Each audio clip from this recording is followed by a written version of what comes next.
Welcome back to another episode of Xenonauts, where we're constantly asking ourselves the question, am I going to die next round? The only way to answer that question is to jump back into it, so let's go. Alright, in our last episode we just completed our successful mission, and we're heading back to base. Oh, and we've already got another contact, so send the condors. Oh god.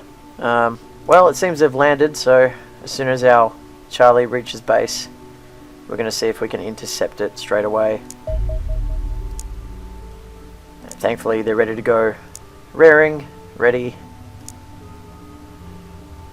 And hopefully they reach there before... Oh, God. Well, we're going to send our second Condor to take care of this guy. And compete in a night mission. I was really hoping to avoid this, but it's unavoidable. So we'll engage them at night time, where everything's going to be dark and we're going to be at a 2/3 advantage on sight range. But what can you do? When you're fighting aliens, you don't get to choose the terms, you only get to react, and the best we can do is hope. One thing I do like about the ambient music they have during night missions, it is decidedly creepier. So it looks like we're going to be fighting on a farm. Going to be moving Jack O'Neill out here just to scout around, and we've already found our alien. If you'll notice, this one is slightly different to the other ones. It's more of a reptilian type creature. I think we'll be taking two 75% chance shots. Apparently not. Can only take a... Good, put some damage onto it. I really don't know what to do here, actually. Bring up Teal'c. He seemed to show some superhuman shots last game. Am I going to be able to make two? 36... yes.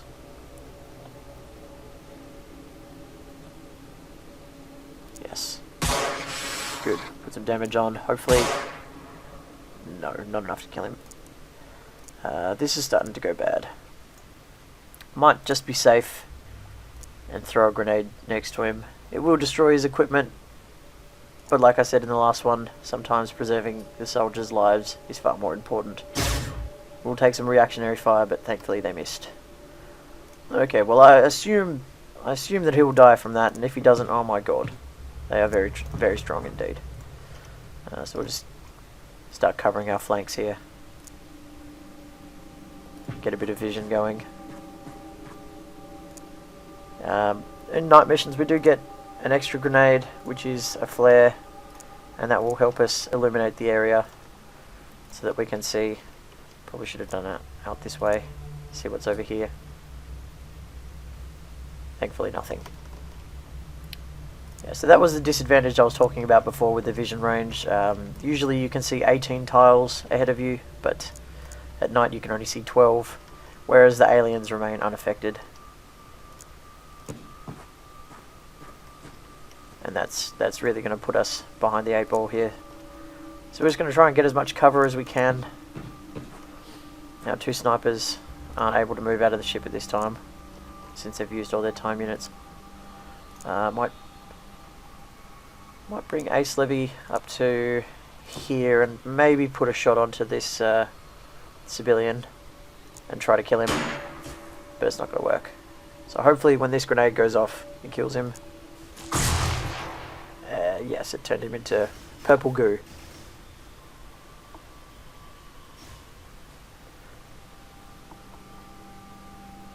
Okay, so there's a lot of shooting going on in the background, so I guess they're engaging some civilians here. Since the ship did land, there's going to be more aliens to deal with, so it's even more dangerous in that regard. Okay, so we're in the corner of the map. That's good at least. There's nothing off to our left. I really don't know what to do here, actually. Might bring Ace Levy up to here. Throw out some illumination over this way, just to make sure. And duck. Jack O'Neill. This is terrible for a night mission. It's so open. They can be literally anywhere, and I wouldn't know. Just run behind cover because we know that's relatively safe. We're going to bring Johnny Rico up to here. Try and get a position next round to cover this sort of area. And we'll get Samantha Carter, who isn't fully healed from her last engagement. She took a bit of damage last time, and since we were on a mission straight away, she hasn't had time to recover. Which is a bit unfortunate, but sometimes you got to roll the hard 6. Daniel Jackson, move him out. Try and get a bit more of an angle out this way. Dizzy Flores, yep. Gonna really try and cut off this area. And, oh, that's not good. That's not good at all. He's suppressed, so he's taken some fire, presumably from over this direction. So I might just bring Tilk to here. Hopefully the alien isn't standing here. But even if he is, that low wall should provide us with some cover. And next round. Oh, well. Turns out he was there. And we can't see him, so we can't do anything about it. And there's a second one. Oh, God.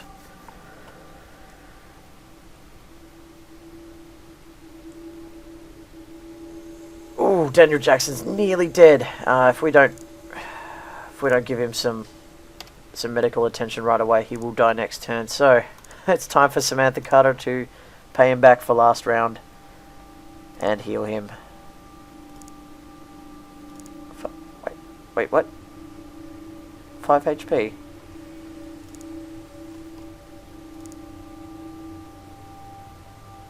Okay, so well, he's at least stopped bleeding.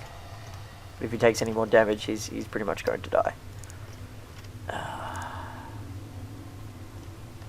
This is a bit of a risky maneuver, but with two snipers in position, I think Dizzy is safe enough to run up to here and get vision on them. I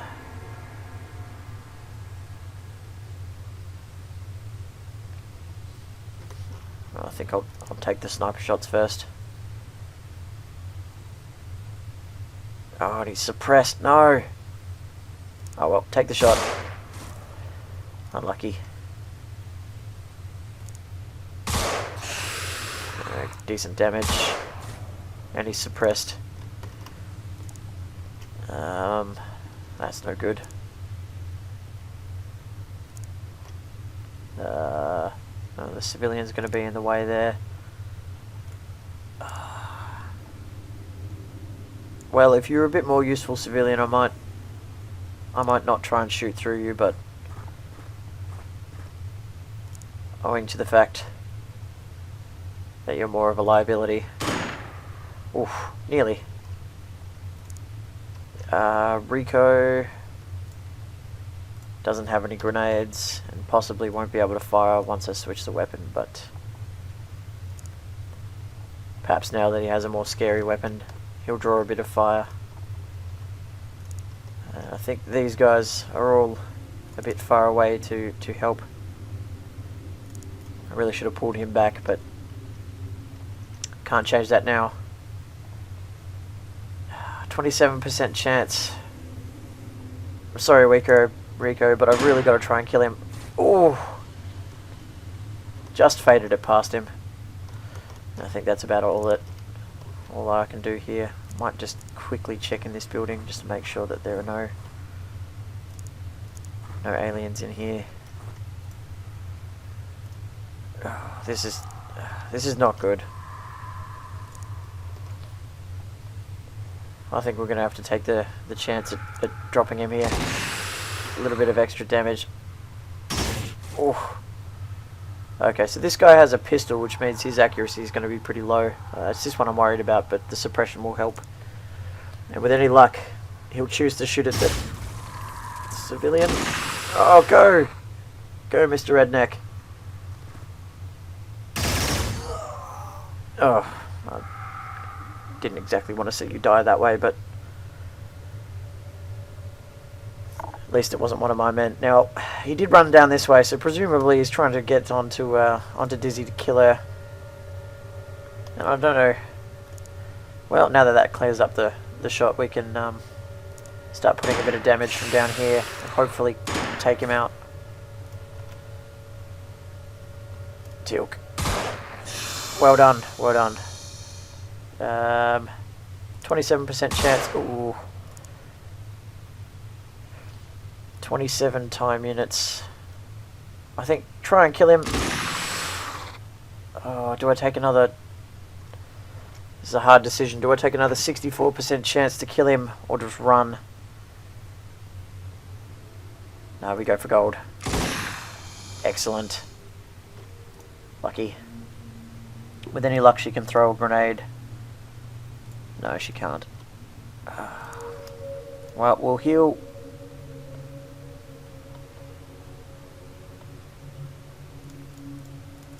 We'll heal Daniel Jackson up to his maximum and keep him in reserve.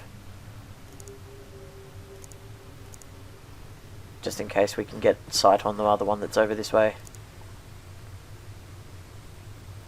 69% chance to throw it over there. Go! Yes! Okay, we did get vision on him. That's great. I think I'm going to take a couple of shots on them.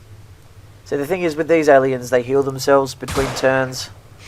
So you really have to kill them in one turn. Otherwise, all the damage you put on them is pretty much wasted. Now, I think you're going to have to duck behind cover. We'll take a shot.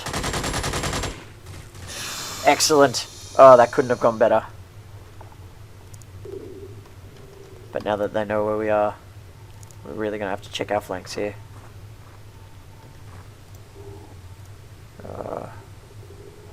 Well, I'm going to assume that there are none there. Maybe I'm assuming wrong, and it'll get him killed.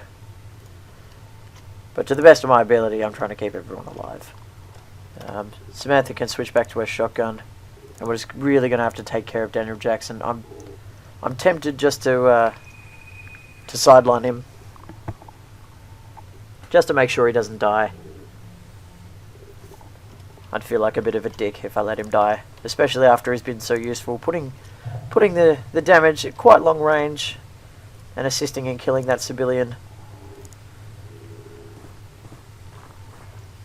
So that's 3 down. I'm really not sure as to how many are left. Presumably a lot. So let's just move our people up here and get good position.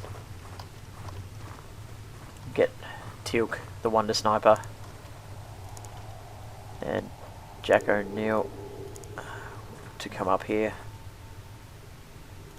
because presumably we can see over this hedge. Ah, we found the ship now, that's good. Since they can't actually cross over this, and there's none that we can see here, I'm just going to bring him out here and try and provide overwatch for, who is that? Ace Levy, who's going to try and leapfrog around this direction. How much is it? 19 time units. A little bit of a misstep there, but thankfully he has decent cover. Who do we have?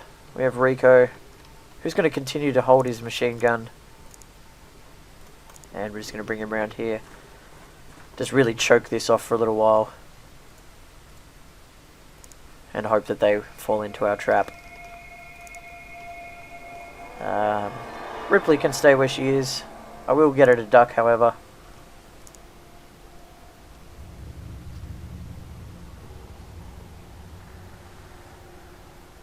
Well, no shooting. That's good.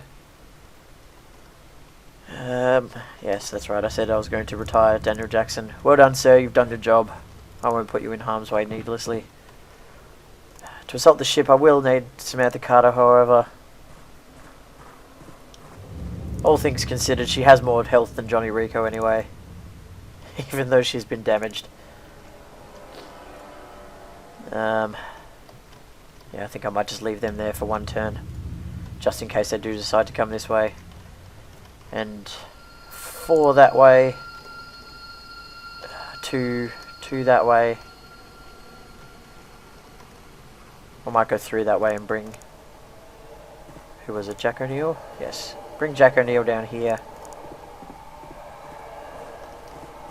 And get him to assist Ace in coming around this way. And we're just going to launch a pincer attack on the ship here. And hope that we catch any straggling aliens in the crossfire. Realistically, it should only take 4 soldiers to assault the ship. And I'll be showing you my favourite assault pattern when we get a bit closer there. I think I might just leave Ace Levy there. He will have enough time units. Okay, apparently he can't throw a flare there. Wow. You guys are weak. Surely you could just throw it over the hedge. But I'll throw it there instead. Okay. That should be decent enough. We're just going to play this really cautious. It is a nice night mission, as I mentioned. And they definitely make me a little bit wary, as you can see. Or as you can hear, sorry. Really creepy music. I think the developers did quite a good job of conveying atmosphere and suspense, which is one thing that I really enjoy about this game over the Firaxis re-release of XCOM. There was just a little bit lacking on the suspense front, especially, and I'm not sure what your feelings are about the little cinematics they play when you discover aliens. It just sort of took the fear out of being shot completely out of the dark. You don't know where it's coming from. You don't know what's shooting it. Oh, this bit always creeps me out. It's just... ugh. But yes, the suspense conveyed by this game is quite top-notch. And it certainly stays true to the old style of XCOM, where you've got soldier micromanagement, you've got base building, you've got base assaults, you have to defend your base from aliens, you have to attack alien bases that they set up on planet Earth, and it just really feels nostalgic for me. Right, so we're getting close now, but that doesn't mean we should let our guard down. Might leave Jack O'Neill here, Ace Levy can come to here. We've really got to wait for Ripley to catch up. She's a little bit slow. I might wait until these 3 soldiers are in position on this side before I bring this squad up. Who's got lots of time units? Dizzy can potentially run forward, get a little bit of scouting information. If Johnny Rico can assist, no, because he can't throw. If you're familiar with the character Johnny Rico, he played a form of futuristic American football, so you'd think his throwing arm would be a bit better than what it is. But unfortunately not. Work on your aim, sir. Okay, Samantha to support. I'll just quickly check out here. Okay. Well, now that we've cleared it a little bit, we can move our soldiers up.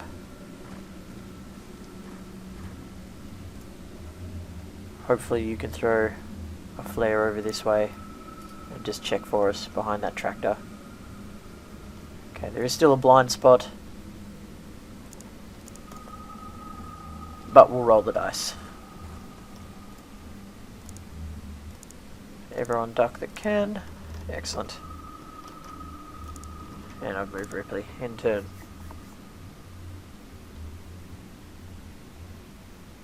I think we've actually got the aliens on the back foot here. After murdering 3 of their comrades, they've decided to take shelter in their ship.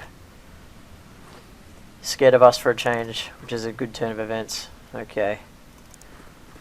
We'll just start setting up a camp outside their ship, preparing to assault. Bring Ace Levy up. Ripley to follow. This side's still a bit unknown, so we'll just get Tilk to move a little bit out of the way so Dizzy doesn't waste time units running around him. And round the corner. Excellent. Yes. They're cowering in their ship, which works for me. So we'll bring Carter up as well. We have plenty of soldiers in position to to assault the ship. I just had a bad feeling that one was going to come out of the ship just then and blow us all to pieces. If that were to happen, I'd definitely call bullshit on the AI's part. How would they know the perfect time to pop out of the ship and come get me? So when assaulting these ships, I like to get 2 assaults down the front duct.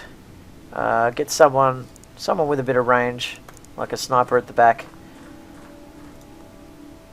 And we'll get Ace Levy, who also has a rifle.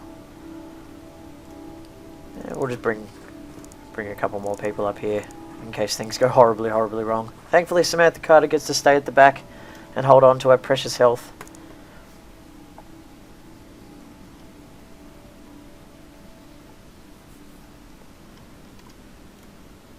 Okay, who has the most time units? Jack O'Neill. Open that door, sir. Okay, we've got 2 aliens. Throw a suppression grenade in there. And hopefully suppress the 2 of them, stop them from getting reactionary fire on us. And now we are free to open fire. We're going to have to focus fire here. How many time units do you have? Yes, good. Focus fire here. 50%.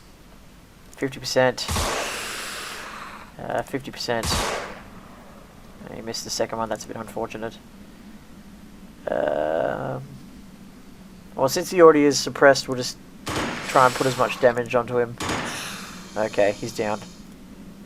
I think we'll have to take that. Maybe we can kill this one, but if not... Ah, excellent. Well, that went really smoothly. A little bit of damage onto Daniel Jackson, but thankfully he was able to pull through with the help of Samantha Carter, who repaid the favour. Teal'c was promoted. I think he's our highest ranking officer at the moment. Yes. Oh no, along with Ace Levy. But definitely want to get some improvements on him, as his sniping capabilities are quite good. And okay, it is over land. Going to auto-resolve and return to base. I think I'm going to wait for the sun to reach here. We've got about 12 hours before the crash site becomes unavailable. Okay, we finished researching alien invasion. So, you've probably already noticed we're being invaded, Commander, so I won't state the obvious. The situation is bleak. None of the major powers are able to defend their own airspace, let alone protect the rest of the planet. It seems that things are up to us. My team stand ready to help. There may only be a handful of us, but some of the finest minds on the planet are at work in your laboratories. This organization offers a certain freedom from intrusion that appeals to those of intelligence. The key to beating our enemy is to understand them. We're keen to study any extraterrestrial equipment that you can recover from the battlefield. In the meantime, we've been gathering intelligence on the size and composition of the alien fleet orbiting our planet. Mostly images and data obtained from the orbital satellites on the ground, or ground-based observatories. Given the depressing, disjointed response from the rest of the planet, this is probably the most in-depth study of the invasion to date. We've conclusively identified over 3,000 separate UFOs in orbit around the planet, with several times the amount of additional probable signals. The fleet is comprised of craft of various size. The UFOs already sighted entering our atmosphere represent the smallest orbital signatures detected, while the larger signals identified appear to be enormous warships with dimensions rivaling that of modern aircraft carriers. A glimmer of hope remains. The alien craft seem poorly suited to atmospheric flight. Our interceptors may enjoy some early success against the superior extraterrestrial vessels simply due to the better adaptation to the combat environment. This may also explain the appearance of only relatively small craft in the skies above our planet. Our scientists theorize that the aliens will have to modify their craft to enter our atmosphere. The larger the craft, the longer this will take. If they are correct, the largest craft will only appear in the later stages of the invasion. Perhaps this will afford humanity enough time to organize a more effective defense.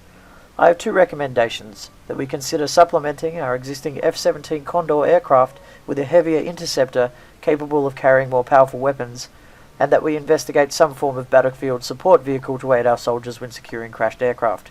Both proposals are already on your desk. So this gives us a bit of a bleak overview of our current situation. It seems that the alien numbers are innumerable, meaning there's going to be no respite. So to fend them off, we're going to have to take the fight to them. We can't just be reactionary, and we're going to have to develop some better weapons, which they've given some plans on for us to research. So we've got high-speed interceptor and a hunter scout car. When I play, I generally think that the hunter scout car is a waste of space. You lose 2 soldier slots in your Charlie, and I haven't had much success with it. So we're basically going to be going for air superiority and get our high-speed interceptor up straight away. It could be argued that we could get the plasma pistol to get some better armor for our troops, but as yet, while they take damage, it isn't enough to kill them. So we're going to go for air superiority first and really stay ahead of that, and stay ahead of the tech curve before they start sending larger ships that we're unable to deal with. So let's just come in and check our soldiers and see just how damaged. Oh, it hasn't returned yet. Okay, well, we've got to wait for them to return. So we'll just wait here. Probably going to have to send the craft out now, but just want to see who's available for combat. Well, it seems that someone is unable, Samantha Carter. I think Tilk is unable to, he's wounded for another day. So we're not going to be able to send him out. So we're going to have to bring one of these soldiers in. And probably going to go for Jules Mercier here. It's not ideal. I would prefer another sniper, and his accuracy just isn't up to standard. So instead, we might change Ripley to be a sniper for this mission, and equip Mercier with the default assault equipment, rifleman equipment to replace her. I think that's going to be our best bet. In last episode, I clicked on the missiles to see if I could re-equip them with some heavier missiles, but it seems that Sidewinders are the only ones that we can use at the moment till we get a different craft. And I have neglected to move the soldiers around, so I think I'm going to do that now. Put the... Actually, we've been having some pretty good success with the snipers at the front, so I might leave them there. One shotgun person and a rifleman. Shotgun, rifle, and we'll have a shotgun in the middle, and sniper at the front. I think that's going to be a pretty good setup for the next mission. Might just check what kind of terrain. Desert. Okay, this is quite an open map, so snipers are definitely going to be useful here. And if we do run into civilians, the lizard-like creatures, we're going to need range. So we'll just see who else has high accuracy, and just bring just a ton of snipers along. Okay, well, your time units are a bit regrettable, but I think we're going to equip you with sniper equipment.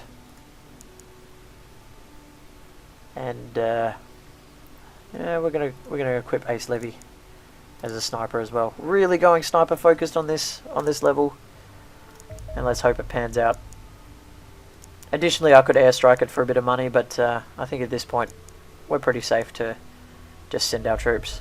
Okay, we've got our first autopsy on the grey aliens, which appear to be Caeson. I'm just going to call them Caesons. A Caeson is a humanoid alien that stands approximately 5 feet 6 inches tall. I imagine you share our surprise that they resemble humanity so closely.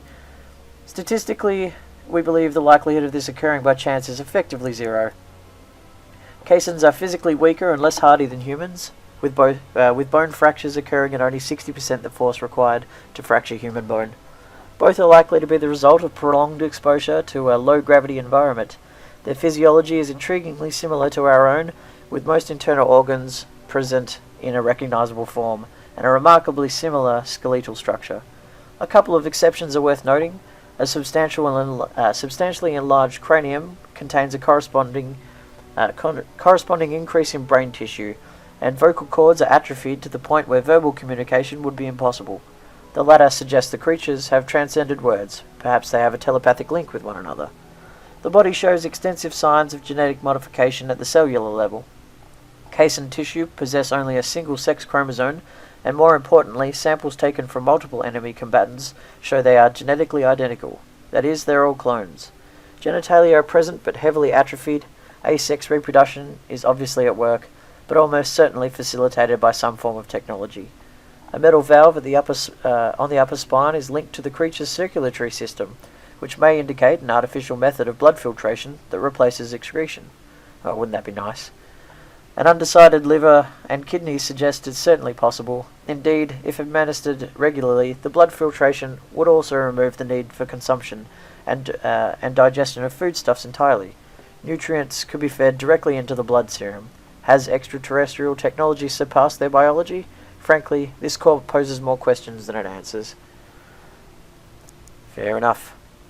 And we get a bit of detailed information on the Light Scout, none of which is really worth noting.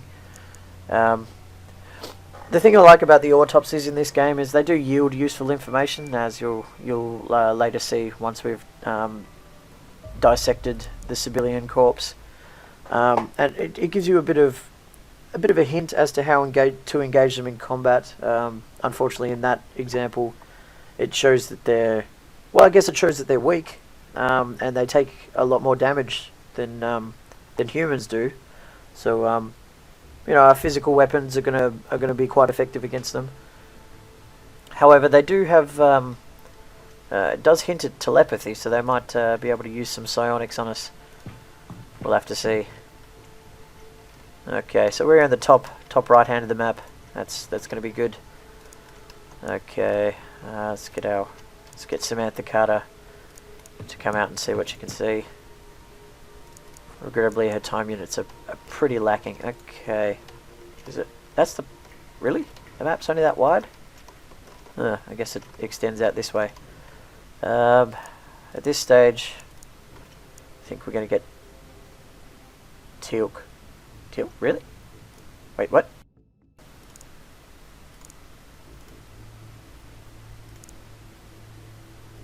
Okay, fair enough. I'm a little bit confused as to why Teal'c's on the mission. He was down and out, as far as I could see. But it seems everyone's on full health, except for Samantha Carter. Or was it Daniel? Oh, no, it was Daniel Jackson. That's right. My bad. Okay. So we found our first civilian. I'm just going to duck down here and try and shoot him at long range. It seems he's going to have to run through here to get to us, so I might bring out Ace Levy over to here. Should be able to get a shot right through here. And it looks like he's holding the short range weapon, so we'll definitely take advantage of that. Okay, no damage yet.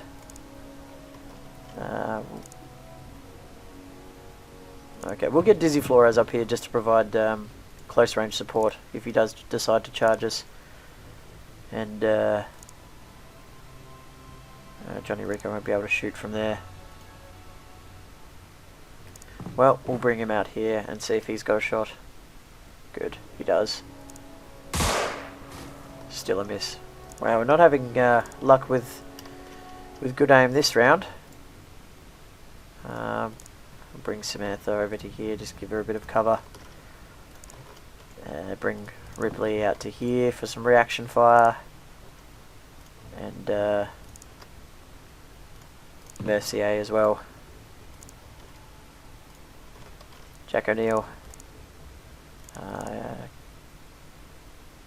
Yeah, you can come over this way, and next turn we'll use you to scout. Provided you don't see any aliens, we'll just bring you a little bit further back so you don't get shot. Okay, we'll see what he decides to do. Smart move. Definitely a smart move to run there, as he was essentially charging into a death trap. I'm a little bit concerned about this edge here, so we'll bring Dizzy out here just to get a bit of information. I'll bring her up to here. Okay, Just duck down.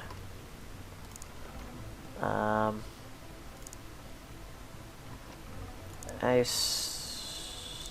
No. Cancel. Oh. Johnny, you go there. Ace, sorry. And Johnny can switch spots with Tilk, who will hide behind the cactus.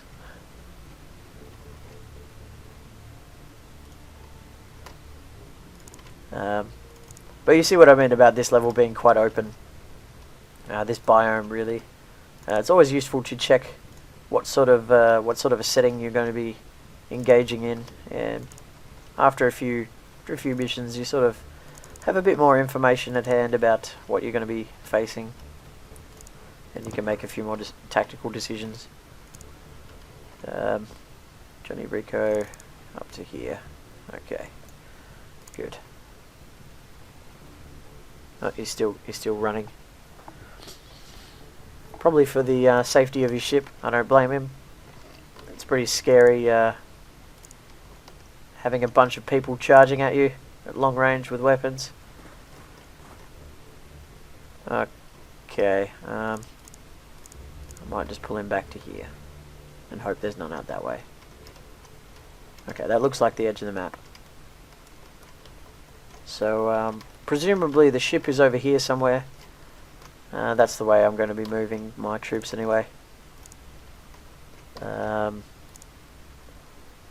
Let's see if we can get vision on him again safely. Unable to rotate a view. Dizzy, come out to here. Hopefully you can see out this way. Well, while she has vision, oh, no angle.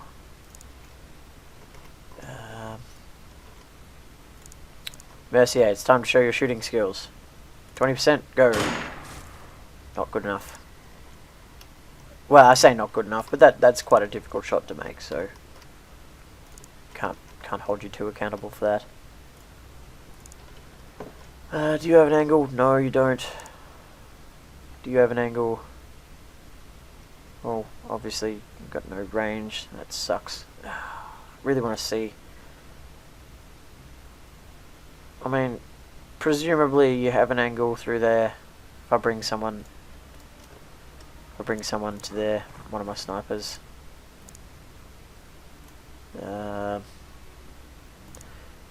Tilk probably has the best accuracy.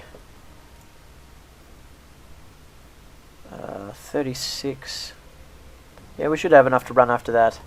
So we'll take the shot and put the damage on. 52 is a really good amount. And we'll just return to where we were. Oh, now you have an angle. Actually, we'll move you out of the way. Plan of plans. Bring Ace Levy out to here.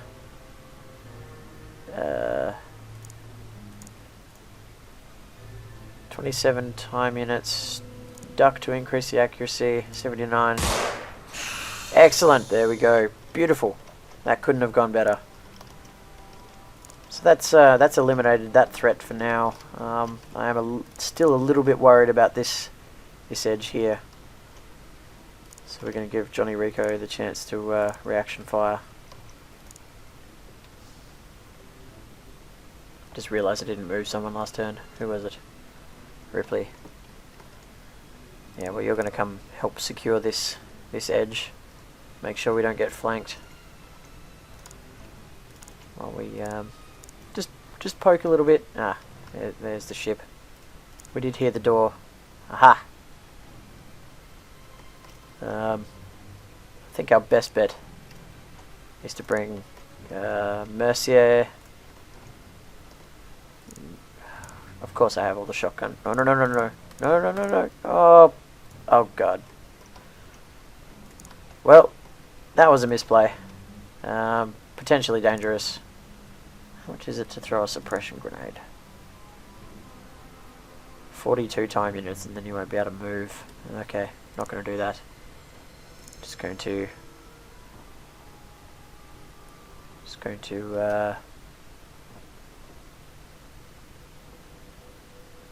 pull back to here. If he does try to run around to here. I don't think he'll be able to shoot. At least he won't be able to shoot many times. And we'll just get some snipers in position to attack him next round. And if he does cross this line, they'll get some reaction fire, which will work in our favour. Yes, Levy. So we know, I mean, he does have the option to come around this way. So we'll get Rico to have more of a straight line shot through here. Just to kill him if he does. Samantha. I think we'll bring you here. And then if he does... Oh, actually... Oh no! Well, duck and pray. I was going to say, if he does come through here, to stand here to shoot Dizzy, which presumably you'd think he'd go for the closer target with the best accuracy, Samantha will be able to shoot him through here. And then I realised that she wasn't at full health and could possibly die. But we'll just have to see. Okay, he's gone around behind that little pillar, which sort of screws our snipers.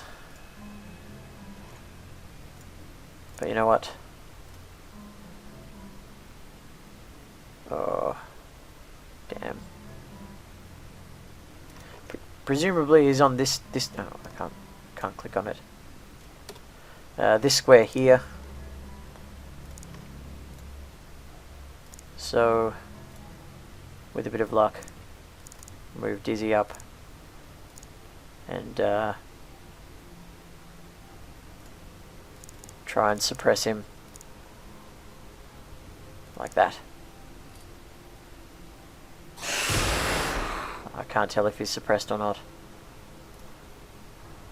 So we'll bring O'Neill out this way. Oh, he is suppressed. That's good. So that sort of pinned him down. We'll bring Dizzy around to here. Just try and increase the amount of time it's going to take him to get round to get a shot on us.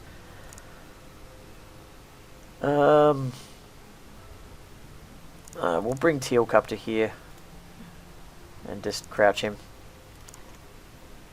Ace can get ready to also assist. And Samantha to here. We are grouped up. Thankfully they don't have grenades yet. Otherwise that would be a definite mistake. And we'll see what he decides to do. Okay, he decided to do nothing. So we have the opportunity now to suppress him again.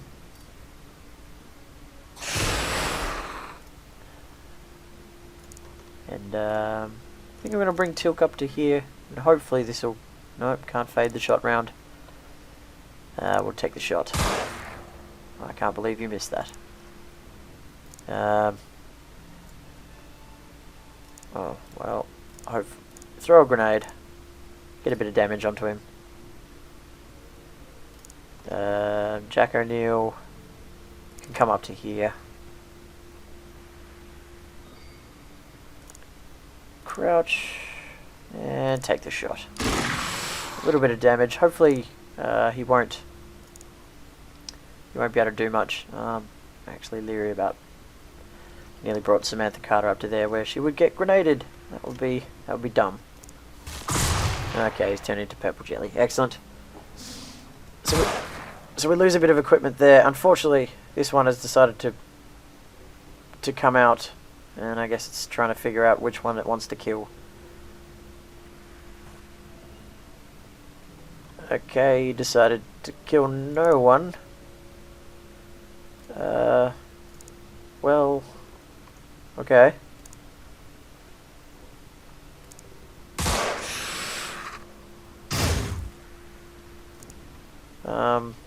Get wrecked, I suppose. I don't know why when I hover over it's not targeting them, but guess we'll just do it this way, the old-fashioned way, the manual way. Another one. No. Well, I think he's used all of his time units, so he won't have any reaction fire. So we're just gonna point blank shotgun him in the face. 95% chance to hit. Good night, sir. And mission over. Another successful mission. So far the alien defense is going really well. We're making quite a substantial amount of money off these missions as well. No new tech there. But, well, we didn't lose anyone. We're getting a bit of experience, so we'll just send them home. And I think that about wraps it up for this. Oh, before we wrap up this episode, I might just run through this autopsy quickly. A civilian is a reptilian alien standing roughly 6 foot 5 inches tall and weighing nearly 200 kilograms. I guess whaling isn't too bad of a misstep there. The incredibly dense skeleton of the creature and its tough scaled hide together accounts for some 40% of this, the remainder being largely muscle and teeth. Whatever environment the civilians evolved in must have been a hostile one. Their physiology is hardy to the point where I struggle to think of a creature capable of killing one. With up to an inch of scaled hide in places, these creatures have some inherent protection against ballistic weapons. Beneath the scales is a thick layer of dense muscle and the creature's heavy skeleton, both also heavily resistant to damage. Once we'd abandoned our bone saws for an angle grinder, we revealed the creature's internal organs. These were much to be expected, the only major anomaly being the presence of 2 hearts inside the torso. Presumably one alone couldn't pump enough blood around the beast's body to sustain it. Analysis of the civilian's blood also has some interesting results. Almost 10% of blood volume is comprised of a mixture of powerful coagulants and unspecified stem cells. We don't yet fully understand the implications of this, but it's quite possible that live civilians are able to rapidly clot wounds and possibly even regenerate damage sustained in combat. We did notice this, it did pop up with a little green number, and I was already aware of this, so this is why it's really important to take them down in one turn, because any damage you do put on them is sort of mitigated by this regeneration. And this is what I mean about the autopsies being quite important and yielding a bit of detail that can help you in tactical combat. Some consolation, despite the above, civilians are not perfect soldiers. Much like the brutes down in our engineering department, their physique belies an undersized brain. A civilian probably has as much understanding of squad tactics as it does the finer points of Shakespeare. They also have weak thermal eyesight, giving them slower reflexes and poor accuracy, although smoke won't hinder their accuracy like it does with other aliens. They will prefer to fight at short ranges where these characteristics are less of a hindrance, so it would be wise to ensure that the opposite occurs. And unfortunately for the civilians we just engaged, they were really up against it in the terrain, where we had all long range, and the map was quite open, not giving them much cover to dash to get to close the distance before we shot them down. So that's pretty good. We did actually get some research, so alien biology. This one is quite important. In fact, I might go for that one first before the high-speed interceptors. I think it's part of our mission, complete alien biology research, but it also yields stun weapons, and these they're immensely powerful, as you'll see a bit later. But that about wraps it up for this episode, guys. I hope you enjoyed it. There was 2 combat missions, a bit of excitement. Not really that much in the way of danger, but that's definitely going to become quite a thing soon. So if you did enjoy the video, please post a like or a comment, and I'll see you guys for some more space invasion, base building, gun wielding action next time. Bye bye.